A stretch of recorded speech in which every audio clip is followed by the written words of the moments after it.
Hey everybody, Brian and Mike with Applied Fitness. Listen, you asked and we listened. You know, we're always getting questions. We're always getting people asking us questions, whether it's here at the studio or even out. I think the other day you said you were at Wegmans and the client came up and started asking questions. So we thought it'd be a great idea to start doing a Q&A with you guys, and we hear your questions, and this is a great venue to give you your answers. So you guys have been inundating us with questions, so we want to get to you and give you some answers. So with that said, Mike, what have you got? Got a whole bunch right here. So let's see.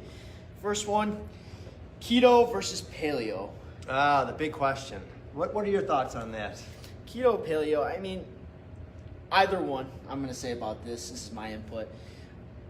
Go all in. If you're going to do keto or you're going to do paleo, you got to go all in. Because if not, it's going to adversely affect you so much more, right? What would you say about it? Yeah, absolutely. I think any diet that you follow with 100% compliance, or at least maybe 80 to 90% compliance, you're going to see results. Whether it's paleo, keto, whatever. I think when you jump around and you hop around, well, you're keto for 1 week and then you're low fat for another week. That's when it really throws your body out of whack and screws up your metabolism. But that's a great analogy. Go all in on any diet, you're going to see results. Exactly. Good question. Let's see, next one. 30 minutes. Why only 30 minutes? Why are we only working out for 30 minutes? I'll start this off with 30 minutes. You know, that's actually a great question. The 30 minutes that's actually from an optimal standpoint. And we know that not just here, but we know that clinically, that the body can burn the majority of fat within 30 to 40 minutes. Anything beyond that, what happens, you start to raise your cortisol or your stress hormones. And what that does is actually negates the fat burning effect. It tells the body to put you in a fight or flight response where you start to hold on to body fat. 30 minutes, when properly done, just like we do here, spikes your heart rate, keeps it spiked, elevated, so you burn the most amount of fat, calories, and get the most results. What do you got on that? Love it, love it. It's all intervals, you know, and you got to go hard. You know, I say it a lot. You're only working out for 30 minutes, 2% of your day, like we've said before. 2%. You know, push yourself. You know, pushing yourself's fine. You know, push to that extent. Find your limits, and we'll definitely help you with that here. Absolutely. So we got next question. What do we do here? It's pretty. So personal training and group fitness classes. So we have the Lean Body Unlimited classes, which are unlimited. You can come in as many classes as you'd like. We have the Prehab Flex. We have Lean Body class, which is intervals. We also have the Core Sculpt. You know, so we have those for the classes, but we also have and specialize in one-on-one coaching, personal training, nutrition counseling. Anything to add on that? No, that's a great question, and I think you hit a great point about the specialization, and that's the difference, is that we're specialists as opposed to a generalist. Here, we don't do CrossFit, we don't do yoga, we don't do Tai Chi, we don't do anything. All we do is one thing, and we do it really, really good, and that's 30-minute fat-burning workouts. So if you're looking for a big gym, or if you're looking for rows and rows of treadmill, or if you're looking for a place just to go in and be forgotten about, this isn't the place, and there's a lot of places in the community that you can go to, but we really just focus on one thing. You know, here we are transformational, not transactional. So we really focus on helping you get the results. So that's the difference. Good. Thanks, Don. It says next, write the chalkboard message backwards. That's a good point. I don't know if I have the artistic ability to do that. We'll have to work on that one. That'll be our next video. We'll see. That's a good idea. Behind the scenes. I like that. All right. Let's see. How much does it cost?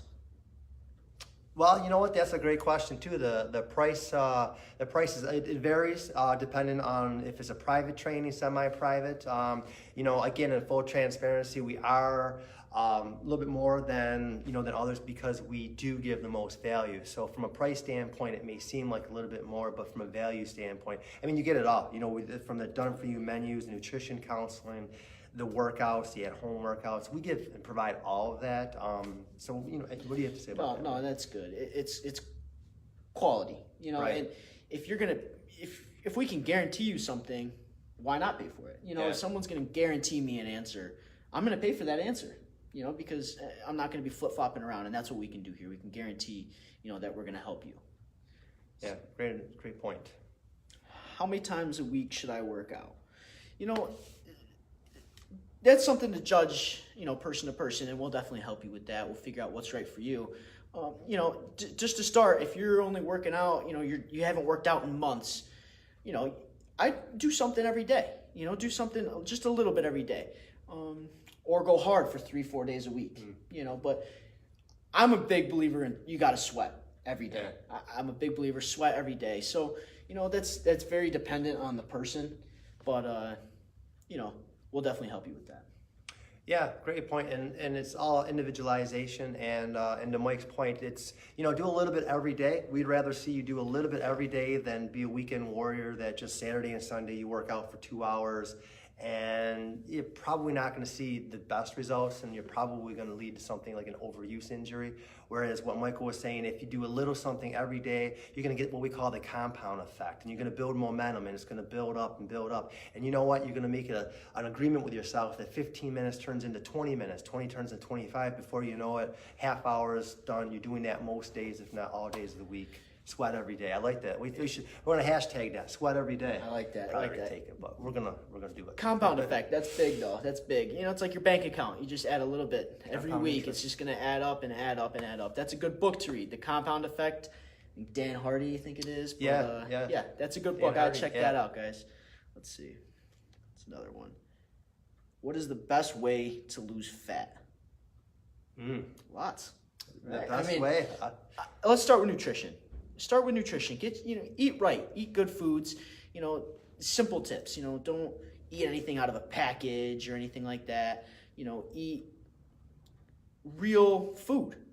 Cook your food. Don't rely on all these places. Like, don't go to Five Guys and get a burger and expect to lose fat, right? I mean, we have to start with nutrition. We'll definitely help you with that as well. And exercise. Yeah. Exercise. That's what we do here. Sweat every day. Yeah, sweat every day. Hashtag. Let's see. And just to kind of piggyback on that, that's a great point about nutrition is sometimes we get overzealous and we focus just on the working out, and we think that, all right, I'm going to work out, and then that gives me the liberty to eat whatever I want, and unfortunately it just doesn't work that way. So, really focus on nutrition. That's actually, in all honesty, the hardest part, because what you do for exercise 30 minutes a day, it actually becomes easier. You get more used to it. But that diet, that's the other rest of the day that, unless you plan, which is another video that we talked about preparation for food. But if you don't do that, then the diet part really can kind of screw you up. So. Oh, I like that. Let's see. If I lift weights, will I get bigger muscles? Yeah. But they're not. You're not going to grow 20-inch arms overnight just because you do a few dumbbell curls, right? So, lifting weights are definitely going to be. They're gonna help, lose fat and tone you up. So don't worry, for you ladies out there who worry about lifting heavy weights, it's going to make you super muscular.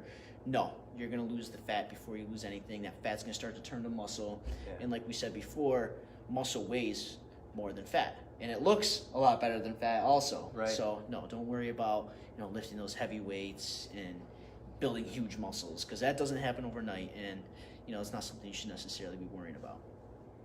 Great answer. That's period. What supplements should I take?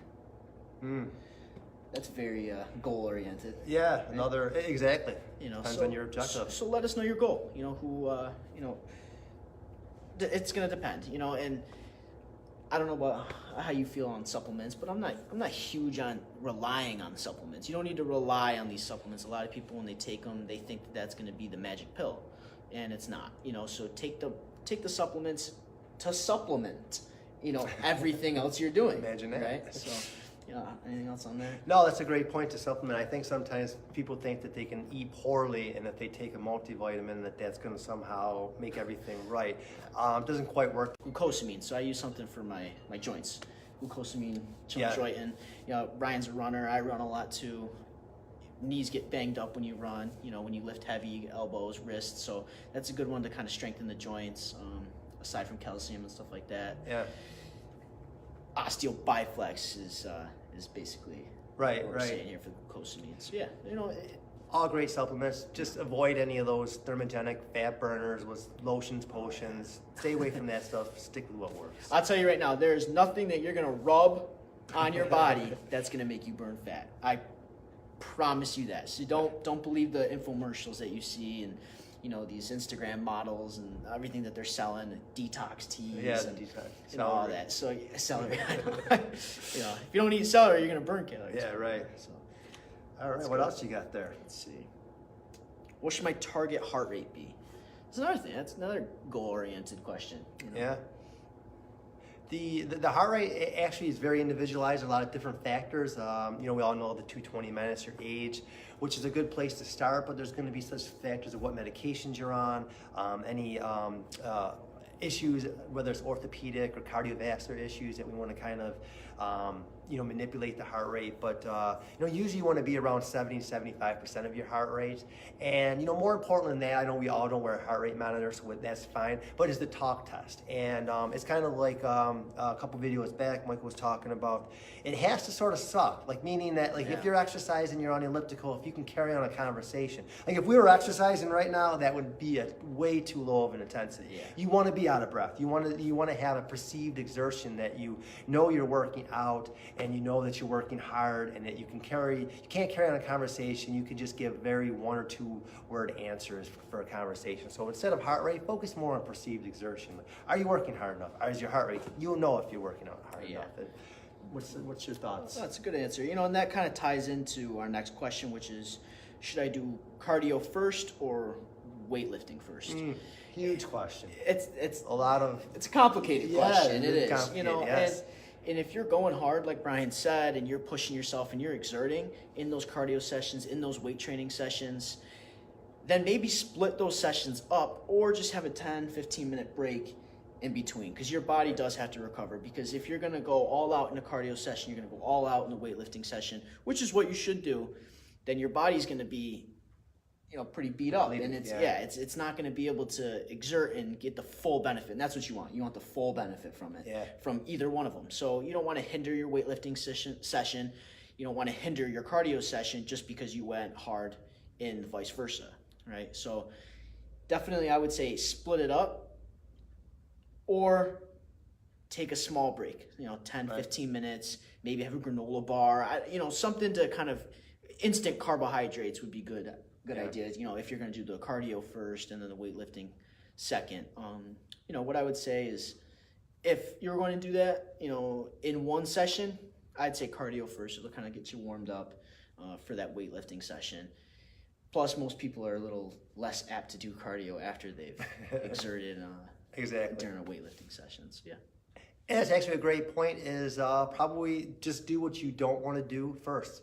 And it's a rule of thumb for all things in life. So if you hate cardio, do it first, and then that once that's done, that you do your strength training. And if you hate strength training, then do that first, because you know what, once that's done with, then you can get to the cardio which you love. So do what you don't want to do first, because then it's done and it's over with. And the thought of it sometimes. I don't know about you, but for me, the thought sometimes of doing something is always worse than actually doing it. So hope that one helps. It's supposed to suck. It's supposed to suck. Back to what you said. Yeah, I love it. A couple more questions there. Oh, one more. Awesome. So let's see.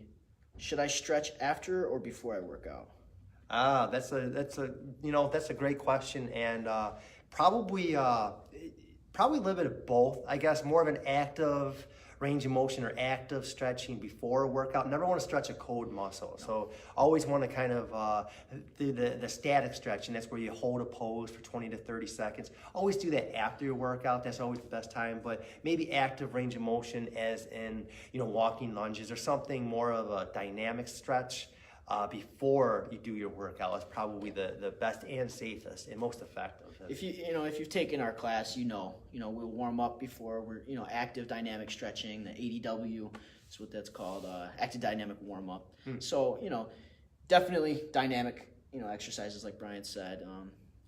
Flutter kicks, Frankensteins, and we start moving first. We want to move first, and then workout, and then static stretching after. Static stretching after, yeah. And the length that you stretch is going to definitely depend on how sore you are.